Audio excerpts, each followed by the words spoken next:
Bom dia, boa tarde a todos. Eu queria chamar as pessoas aqui que vão participar desse bate-papo aqui com a gente. Professor Depp, da Antropologia, professor Messias, do IAC, aqui para a mesa, por favor. Professora Malu Fontes, da Facom, UFBA.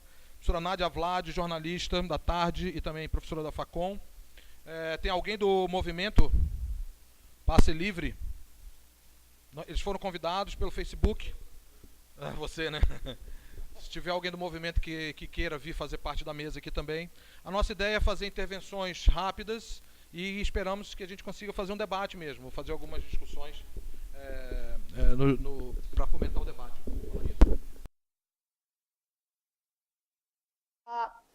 Ela teve a cobertura dos protagonistas da manifestação. Então, nós passamos a ver milhares de vídeos, milhares de fotos de pessoas indignadas, o que gerou uma grande onda de solidariedade. Nós, fazendo a análise das mensagens do Facebook que nós baixamos num banco de dados, depois nós colocamos num software que faz visualização das linkagens entre essas mensagens, permitiu que a gente visse centenas, milhares, na verdade, de lideranças distribuídas. Aquelas pessoas que antigamente eram chamadas de militantes de sofá. Essas pessoas passaram a se articular e passaram a ajudar, a se solidarizar com um movimento, que foi o movimento, no caso do Passe Livre em São Paulo, em alguns outros estados também era o movimento da redução da tarifa, e em outros foi principalmente o movimento contra esse tipo de ação na Copa do Mundo que nós estamos assistindo. O fato é que nós percebemos uma grande articulação feita em rede. As pessoas, na verdade, na segunda-feira, se eu não me engano, dia 17, elas foram para a rua, em solidariedade. Em São Paulo teve, é difícil de estimar, mas entre 400 e 500 mil pessoas nas ruas. Essas pessoas foram contra, principalmente, a repressão policial aqui no estado de São Paulo e a favor da manifestação, a favor do direito de protesto. Sabe o que aconteceu? A mídia percebeu que esse movimento era um movimento distribuído. Quando você vê, no próprio dia 17, a intensidade de mensagens e o nó do Passe Livre, ele já não era tão importante quanto outros nós, como o Anonymous BR, como o Movimento contra a Corrupção e como outros movimentos que passaram a se articular via Facebook, via Twitter. Então, o que acabou acontecendo é que nós tivemos uma ação de mudança relativa de importância em quem está chamando as manifestações via as redes sociais. Logo, nós percebemos que a mídia também se sentiu à vontade para tentar articular o senso comum. O que é o senso comum? São bandeiras que eles poderiam tentar disputar com aqueles que tinham chamado as primeiras mobilizações e, na verdade, tentar utilizar politicamente a indignação para os seus interesses políticos. Isso a gente vê claramente na análise dos grafos. Bom, na minha opinião, do ponto de vista teórico, a gente pode dizer que a tese do Alexander Galloway tem razão. Cada vez mais redes enfrentam redes. Né? As redes de opinião vão se enfrentar a partir de agora de uma maneira muito mais evidente, e elas a qualquer momento podem ir para a rua.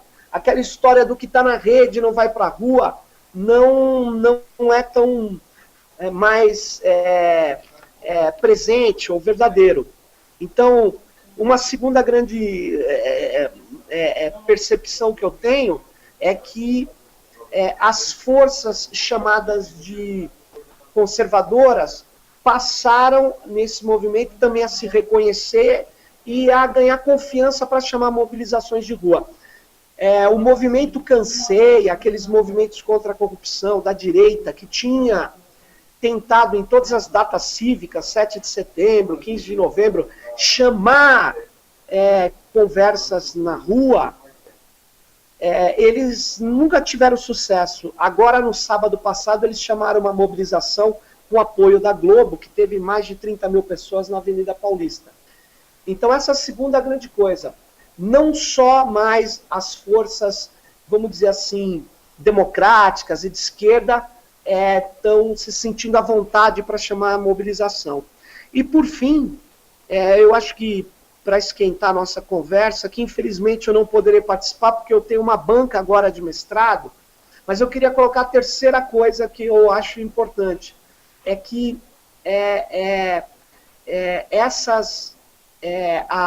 na análise das redes, dos grafos, a gente não percebe nenhuma grande concentração de mensagens em torno, seja de sindicatos importantes de partidos políticos. Ou seja, esse movimento foi claramente um movimento puxado por pequenos grupos ou por lideranças distribuídas. Ele não contou com a participação de partidos e de grandes organizações. Então cai mais uma cidadela, dizendo que para fazer grandes mobilizações, você teria que ter grandes organizações. Já não foi assim no Egito, na Primavera Árabe, não foi assim na Espanha, e agora não foi assim no Brasil.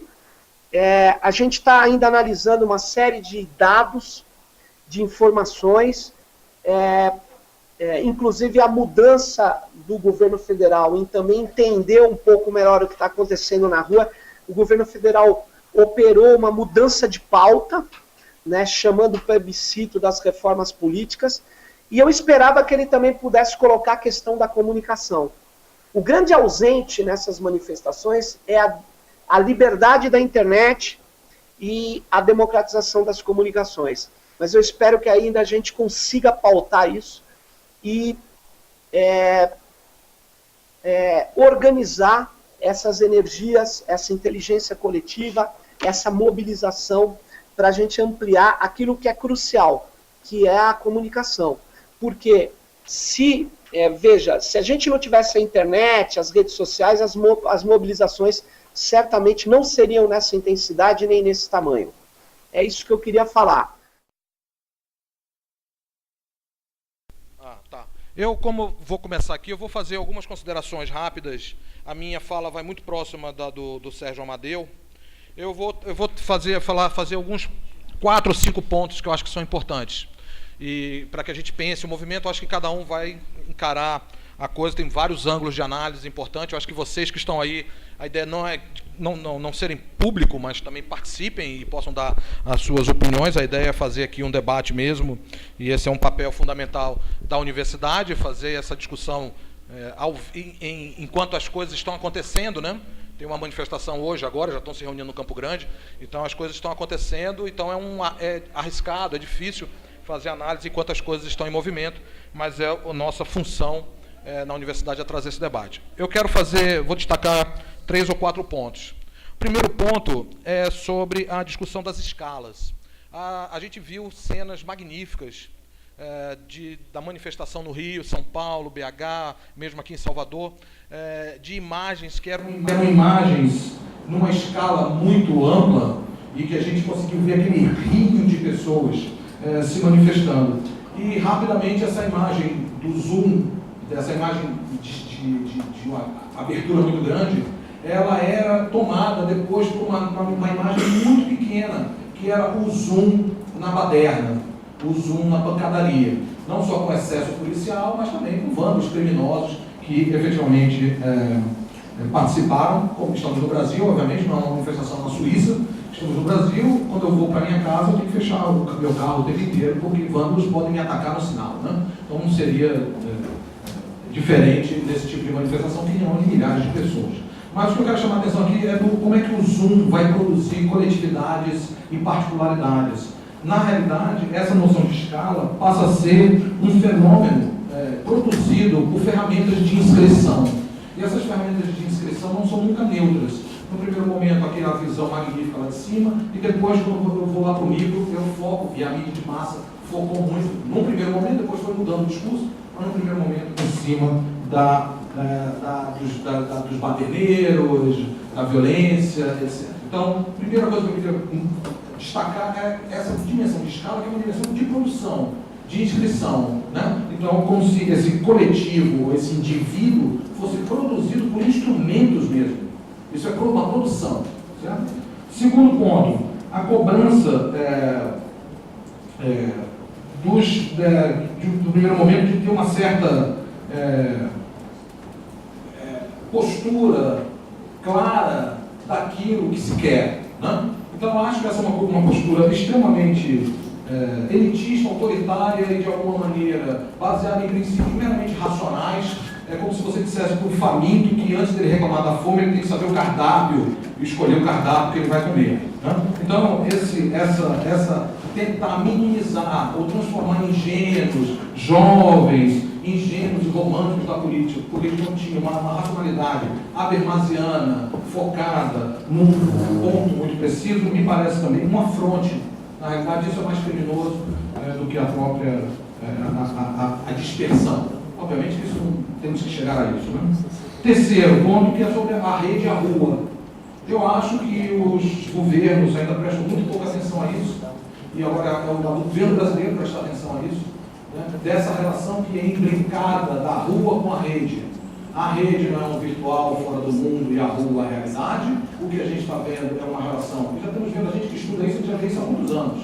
Não? Mas as pessoas e o próprio governo começam a perceber que a internet, as redes sociais, não são instrumentos de jovens alienados, perdidos no mundo virtual, mas quem participa do Facebook e do Twitter sabe que essas discussões, essas manifestações aparecem o tempo inteiro, estão aí o tempo inteiro. Então, a rua, na realidade, se transforma numa extensão da rede social e a rede social se transforma numa extensão da rua. Não é como a Primavera Árabe, não é como o Occupy, não é como o que aconteceu na Espanha com o movimento de SMS na época do Aznar. Cada uma tem a sua particularidade e não dá para pensar em essências desses instrumentos. A internet, o Twitter, o Facebook não é necessariamente revolucionário, não é necessariamente bom. O que a gente tem que pensar é que associações, que redes vão se configurando a cada ação. Pode funcionar aqui, mas pode não funcionar amanhã, porque não é o instrumento, não é uma essência do instrumento, mas sim a associação que aí se dá. Então a rua é o espelho do que estava acontecendo na internet, e se vocês prestarem atenção aos cartazes, eles usam hashtags, eles usam uma escrita que é a escrita do Facebook, que é a escrita do Twitter. Então uma coisa vai lá e volta. Um cartaz que dizia Facebook, sair do Facebook, é meramente simbólico. Sair do Facebook significa, fique no Facebook, mas venham para a rua também. Né? Porque se sair do Facebook, você não vai saber de nada. Mais de 80% das pessoas que foram para a rua mobilizadas pelas redes sociais. E continuam se mobilizando pelas redes sociais. Se depender da grande empresa, você não vai saber. Né? Muitas coisas a gente não vai saber. Então, o papel é fundamental. Um outro papel fundamental, o Sérgio falou nisso do Ninja TV, do Pós-TV. Fundamental. Quando nós vemos coisas no resto do chão ali, né? Acontecendo em tempo real. Independente do que as mídias massivas mostravam, independente do discurso policial, o que a gente via é o que estava acontecendo ali. Então, um testemunho ocular em tempo real que foi fundamental.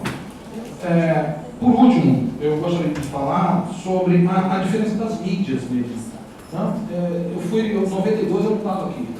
E é engraçado como é a internet. Em 1992 eu estava na França, não tinha internet. E eu acompanhava muito mal, porque não tinha telefone celular, ligar para fora era muito caro. Alguns amigos meus, a gente tinha que ir na embaixada do Brasil para pegar uma revista Veja, isto é, que não tem nada, não tinha internet. Então, bem vítima no colo, a gente não sabia de nada. De vez em quando saía uma notinha pequenininha no Le Monde, pequenininho no Liberação. Você não sabia de nada, não tinha nenhuma informação, zero. E acordo um dia de manhã e vou para a rua. Quando eu chego na rua, na banca, na capa do Liberação, uma linda menina pintada de verde e amarelo caiu no interior do Brasil. Foi assim que eu descobri. Isso é impensável hoje. Nós estamos num outro contexto midiático completamente diferente desse.